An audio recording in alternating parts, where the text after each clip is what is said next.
संतोषी माता की कथा। एक बुढ़िया थी, उसके 7 बेटे थे। 6 कमाने वाले थे, जबकि एक निकम्मा था।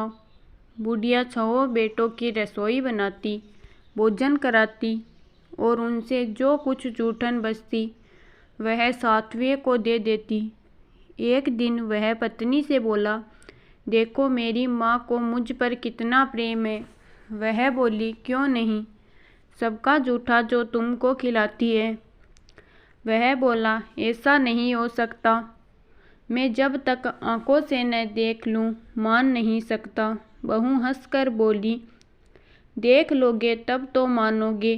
कुछ दिन बाद त्योहार आया। घर में 7 प्रकार के भोजन और चूरमे के लड्डू बने।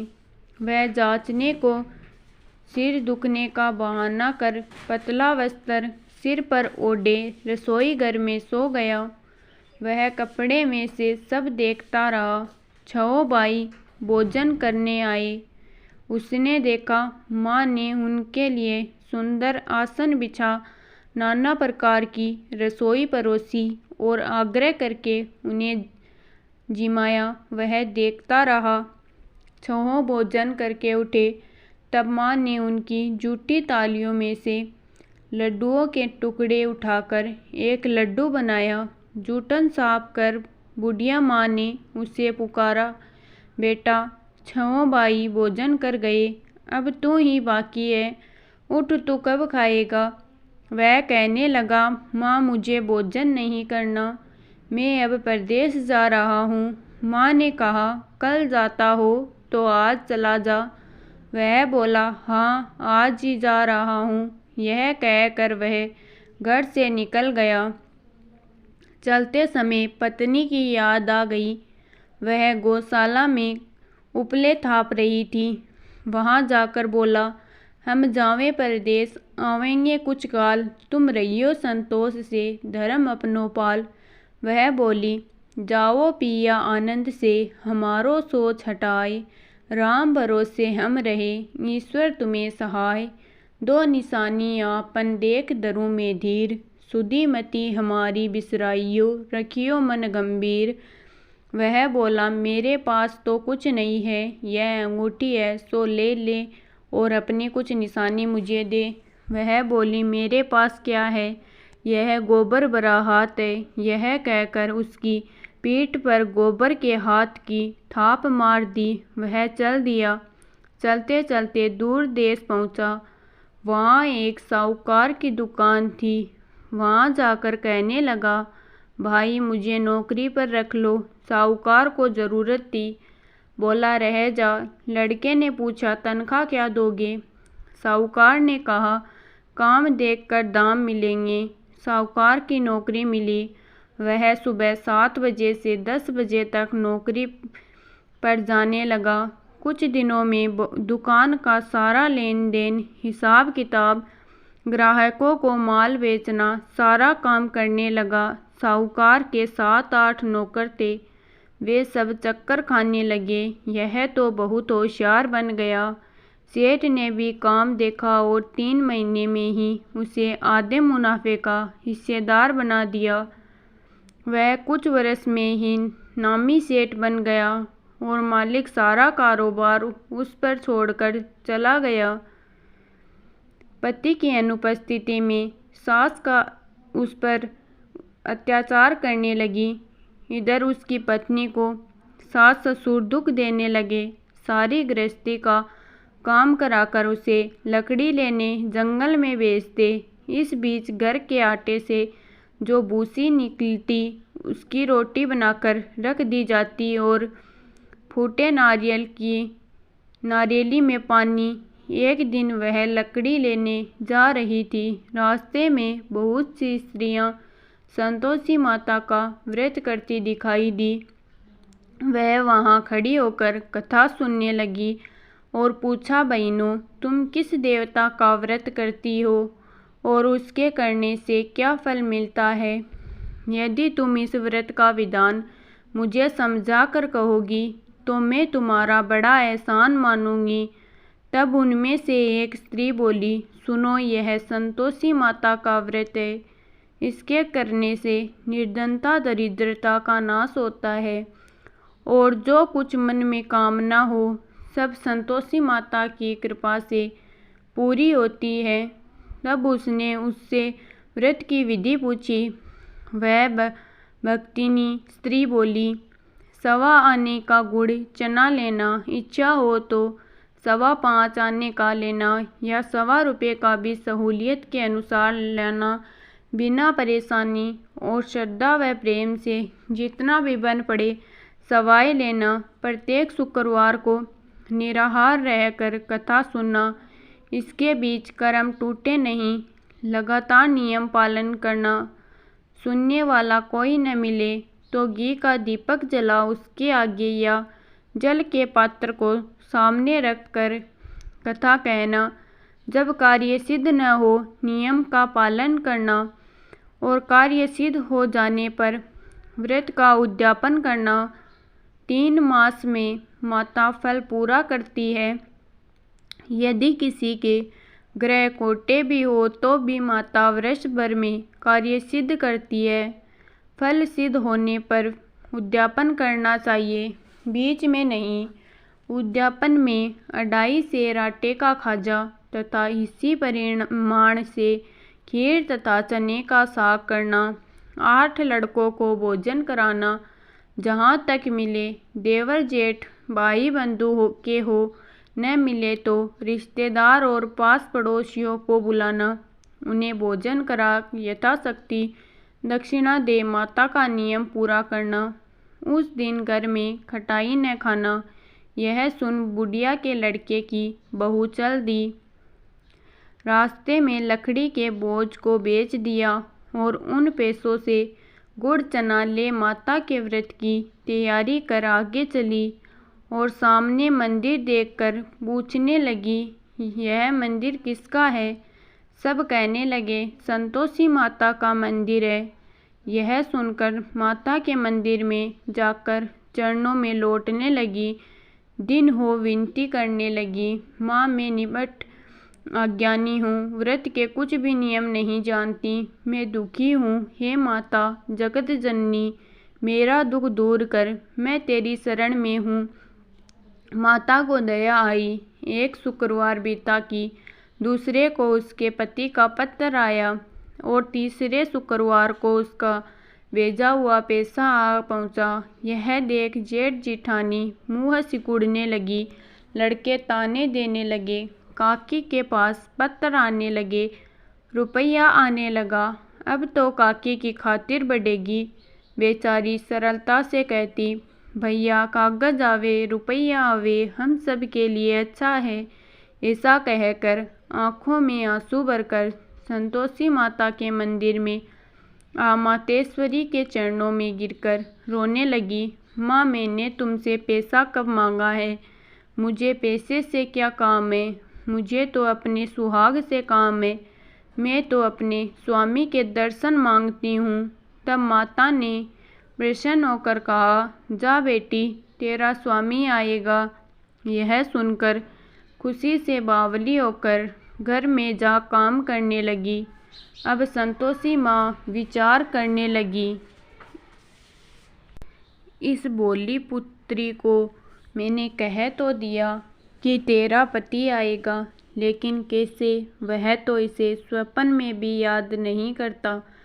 उसे याद दिलाने को मुझे ही जाना पड़ेगा।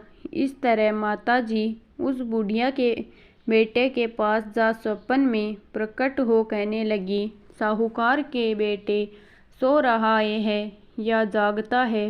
वह कहने लगा, माता सोता भी नहीं जागता भी नहीं हूँ, कहो क्या आज्ञा है? माँ कहने लगी, तेरे घर बार कुछ है कि नहीं? वह बोला, मेरे पास सब कुछ है, माँ बाप है, बहू है, क्या कमी है? माँ बोली, बोले पुत्र तेरी बहू घोर कष्ट उठा रही है। तेरे माँ बाप उसे परेशानी दे रहे हैं। वह तेरे लिए तरस रही है, तू उसकी सुधि ले। वह बोला, हाँ माताजी यह तो मालूम है, परंतु जाऊँ तो कैसे? परदेश की बात है, लेन देन का कोई हिसाब नहीं। कोई जाने का रास्ता नहीं आता, कैसे चला जाऊं। माँ कहने लगी, मेरी बात मान, सवेरे नहा धोकर संतोषी माता का नाम ले, घी का दीपक जला, दंडवत कर दुकान पर जा बैठ। देखते देखते सारा लेन देन चुक जाएगा, जमा का माल बिक जाएगा, सांझ होते होते धन का भारी ढेर लग जाएगा। अब बूढ़े की बात मानकर वह नहा धोकर संतोषी माता को दंडवत घी का दीपक जला दुकान पर जा बैठा। थोड़ी देर में देने वाले रुपए लाने लगे, लेने वाले हिसाब लेने लगे। कोठे में भरे सामान को एक खरीदार नकद दाम दे सौदा करने लगे। शाम तक धन का भारी ढेर लग गया। माँ मन में माता का नाम ले चमत्कार देख प्रसन्न हो घर ले जाने के वास्ते कपड़े गहने खरीदने लगा। यह काम से निपट तुरंत घर को रवाना हुआ। उधर उसकी पत्नी जंगल में लकड़ी लेने जाती है। लौटते वक्त माताजी के मंदिर में विश्राम करती। वह तो उसके प्रतिदिन रुकने का जो स्थान ठहरा। धूल उड़ती देख वह माता से पूछती है, हे माता, यह धूल कैसी उड़ रही है। माता कहती है, हे पुत्री, तेरा पति आ रहा है। अब तू ऐसा कर, लकड़ियों के 3 बोझ बना ले, एक नदी के किनारे रख और दूसरा मेरे मंदिर पर, वह तीसरा अपने सिर पर। तेरे पति को लकड़ियों का गट्ठर देख मोह पैदा होगा। वह यहाँ रुकेगा, नाश्ता पानी खाकर माँ से मिलने जाएगा। तब तू लकड़ियों का बोझ उठाकर जाना और चौक में गट्ठर डालकर जोर से आवाज़ लगाना, लो सासू जी, लकड़ियों का गट्ठर लो, भूसी की रोटी दो, नारियल के खोपरे में पानी दो, आज मेहमान कौन आया है। माताजी से बहुत अच्छा कहकर वह प्रसन्न मन से लकड़ियों के 3 गट्ठर बनाई। एक नदी के किनारे पर और एक माताजी के मंदिर पर रखा। इतने में मुसाफिर आ पहुंचा। सूखी लकड़ी देख इसकी इच्छा उत्पन्न हुई कि हम यहीं पर विश्राम करें और भोजन बनाकर खा पीकर गांव जाए। इसी तरह रुक कर भोजन बना विश्राम करके गांव को गया। सबसे प्रेम से मिला। उसी समय सिर पर लकड़ी का गट्ठर लिए वह उतावली सी आती है। लकड़ियों का भारी बोझ आंगन में डालकर जोर से 3 आवाज़ देती है, लो सासू जी, लकड़ियों का गट्ठर लो, भूसी की रोटी दो, आज मेहमान कौन आया है।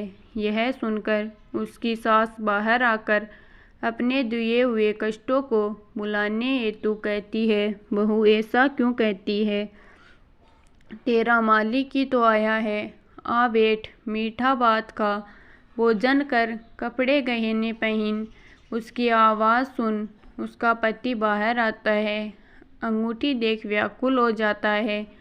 माँ से पूछता है, माँ यह कौन है।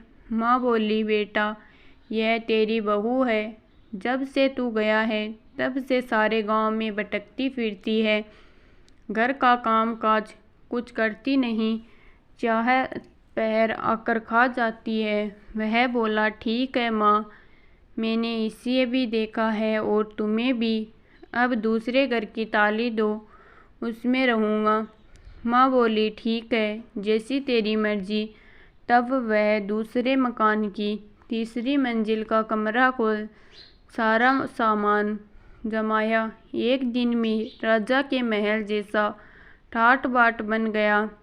अब क्या था, बहू सुख भोगने लगी। इतने में शुक्रवार आया। शुक्रवार के उद्यापन में हुई भूल किया कटाई का इस्तेमाल उसने पति से कहा, मुझे संतोषी माता के व्रत का उद्यापन करना है। पति बोला, खुशी से कर लो। वह उद्यापन की तैयारी करने लगी। जेठानी के लड़कों को भोजन के लिए कहने गई। उन्होंने मंजूर किया, परंतु पीछे से जेठानी ने अपने बच्चों को सिखाया, देखो भोजन के समय खटाई मांगना, जिससे उसका उद्यापन पूरा न हो। लड़के जीमने आए, खीर खाना पेट भर कर खाया, परंतु बाद में खाते ही कहने लगे, हमें खटाई दो, खीर खाना हमको नहीं बाता देखकर अरुचि होती है। वह कहने लगी, भाई खटाई किसी को नहीं दी जाएगी, यह तो संतोषी माता का प्रसाद है। लड़के उठ खड़े हुए, बोले पैसा लाओ। बोली बहू कुछ जानती नहीं थी, उन्हें पैसे दे दिए। लड़के उसी समय हट करके इमली खटाई ले खाने लगे। यह देखकर बहू पर माताजी ने कोप किया। राजा के दूत उसके पति को पकड़ कर ले गए। जेठ जिठानी मनमाने वचन कहने लगे, लूट लूट कर धन इकट्ठा कर लाया, अब सब मालूम पड़ जाएगा, जब जेल की मार खाएगा। बहू से यह सहन नहीं हुए। रोते हुए माताजी के मंदिर गई। कहने लगी, हे माता, तुमने क्या किया? हंसाकर अब भक्तों को रुलाने लगी। माता बोली, बेटी तूने उद्यापन करके मेरा व्रत भंग किया है। वह कहने लगी, माता मैंने कुछ अपराध किया है, मैंने तो भूल से लड़कों को पैसे दे दिए थे, मुझे क्षमा कर दो, मैं फिर तुम्हारा उद्यापन करूँगी। माँ बोली, अब भूल मत करना। वह कहती है, अब भूल नहीं होगी, अब बतलाओ वे कैसे आवेंगे? माँ बोली, जा पुत्री, तेरा पति तुझे रास्ते में आता मिलेगा। वह निकली, राह में पति आता मिला। वह पूछी कहाँ गए थे? वह कहने लगा, इतना धन जो कमाया है उसका टैक्स राजा ने मांगा था, वह भरने गया था। वह प्रसन्न हो बोली, भला हुआ, अब घर को चलो। कुछ दिन बाद फिर शुक्रवार आया। वह बोली, मुझे माता का उद्यापन करना है। पति ने कहा, करो बहू। फिर जेठ के लड़के को भोजन को कहने गई। जेठानी ने एक दो बातें सुनाई और सब लड़कों को सिखाने लगी, तुम सब लोग पहले ही खटाई मांगना। लड़के भोजन से पहले कहने लगे, हमें खीर नहीं खानी, हमारा जी बिगड़ता है, कुछ खटाई खाने को दो। वह बोली, खटाई किसी को नहीं मिलेगी, आना हो तो आओ। वह ब्राह्मण के लड़के लाकर भोजन कराने लगी। यथाशक्ति दक्षिणा की जगह एक एक फल उन्हें दिया। संतोषी माता प्रसन्न हुई। माता की कृपा होते ही 9वें मास में उसके चंद्रमा के समान सुंदर पुत्र प्राप्त हुआ। पुत्र को पाकर प्रतिदिन माता जी के मंदिर को जाने लगी। माँ ने कहा, यह रोज आती है, आज क्यों नहीं इसके घर चलूं? वह विचार कर माता ने भयानक रूप बनाया। गुड़ चने से सना मुख, ऊपर सूंड के समान होठ, उस पर मक्खियाँ भिन भिना रही थी। देहली पर पैर रखते ही उसकी सास चिल्लाई, देखो रे, कोई चुड़ैल डाकिन चली आ रही है, लड़को इसे भगाओ। लड़के भगाने लगे, चिल्लाकर खिड़की बंद करने लगे। बहू रोशनदान में से देख रही थी। प्रसन्नता से पगली बन चिल्लाने लगी, आज मेरी माताजी मेरे घर आई है, वह बच्चे को दूध पीने से हटाती है। इतने में सास का क्रोध फट जाता है। वह बोली, क्या उतावली हुई है, बच्चे को पटक दिया। इतने में माँ के प्रताप से लड़के ही लड़के नजर आने लगे। वह बोली, माँ, मैं जिसका व्रत करती हूँ यह संतोषी माता है। सबने माता जी के चरण पकड़ लिए और विनती कर कहने लगे, हे माता, हम मूर्ख हैं, अज्ञानी हैं, तुम्हारे व्रत की विधि हम नहीं जानते, व्रत भंग कर हमने बड़ा अपराध किया है। जग माता, आप हमारा अपराध क्षमा करो। इस प्रकार माता प्रसन्न हुई। बहू को प्रसन्न हो जैसा फल दिया वैसा माता सबको दे, जो पढ़े उसका मनोरथ पूर्ण हो। बोले संतोषी माता की जय।